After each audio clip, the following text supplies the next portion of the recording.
Buenas, mi nombre es José Cepeda y a continuación vamos a dar un resumen sobre lo que vimos en la materia laboratorio de microondas. Comenzamos con el primer contenido, el cual vimos, el cual lleva por nombre Interconexión y operación de las unidades transmisoras y receptoras. ¿Qué es una transmisión de información? Sabemos que esto se refiere al envío de datos o voz a través de radiofrecuencia con longitudes de onda en región de frecuencias de microondas. Se llaman microondas a las ondas que tienen características electromagnéticas con una F, es decir, una frecuencia entre los 300 MHz y los 300 GHz, y cuyo periodo es de oscilación, es decir, que el periodo va entre 1 sobre la frecuencia, y está entre los 3,3 por 10 elevado a la menos 9 y 3,3 por 10 elevado a la menos 12 segundos. Estas con longitudes de onda en un rango de 1 metro y se sitúan sobre su rango de frecuencia entre 1 GHz y 30 GHz, es decir, longitudes entre 30 centímetros y 10 milímetros. También vimos lo que fue la etapa de banda base, que se refiere a la banda de frecuencias producidas por un transductor, tal como un micrófono y un manipulador telegráfico u otro dispositivo generador de señales, que no es necesario adaptarlo al medio por el que se van a transmitir. Tenemos la frecuencia intermedia, la cual es dada por los aparatos de radio que emplean los principios de superheterodino. Esta se obtiene de la mezcla de la señal sintonizada en antena con una frecuencia variable generada localmente en el propio aparato mediante un oscilador local y que guarda con ella una diferencia constante.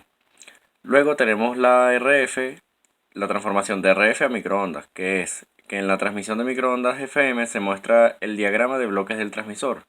En una etapa preamplificación, es decir, preénfasis, antecedente al modulador de la frecuencia de banda superior, permitiendo que la frecuencia de la banda inferior module en la frecuencia de la portadora de FI y que la tal frecuencia de la banda base superior module en la fase de esa portadora. Cerramos con el contenido de la unidad 1 y pasamos a la unidad 2, el cual se lleva por nombre medida de frecuencia y longitudes de ondas.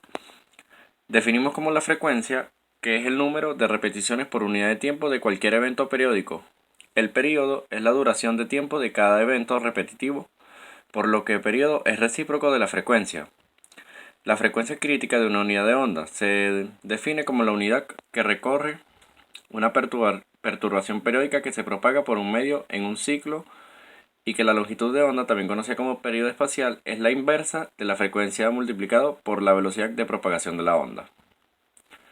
Luego tenemos que los modos de propagación se refiere a cada una de las posibles configuraciones que adoptan las ondas electromagnéticas y que viajan a través de la guía de onda. Luego tenemos el factor de velocidad de una línea de transmisión y decimos que es la relación entre la velocidad y la propagación de una señal en un cable y que su velocidad de propagación de luz está en el espacio libre y su fórmula viene dada por la fórmula BF, que es igual a BP sobre C.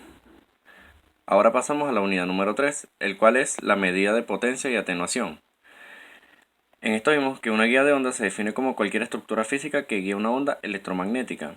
Funciones de atenuadores está evitar las pérdidas del dieléctrico, blindaje, totalidad que eliminando pérdidas por radiación y construcción más simple de un coaxial. Y luego tenemos la pérdida de potencia, que es la suma de las potencias de pérdida en los bobinos de un transformador. Y tenemos que la medida de pérdida de potencia son las pérdidas que por el componente por el cual está hecho el conductor y la otra es la pérdida del dieléctrico en el medio entre los conductores.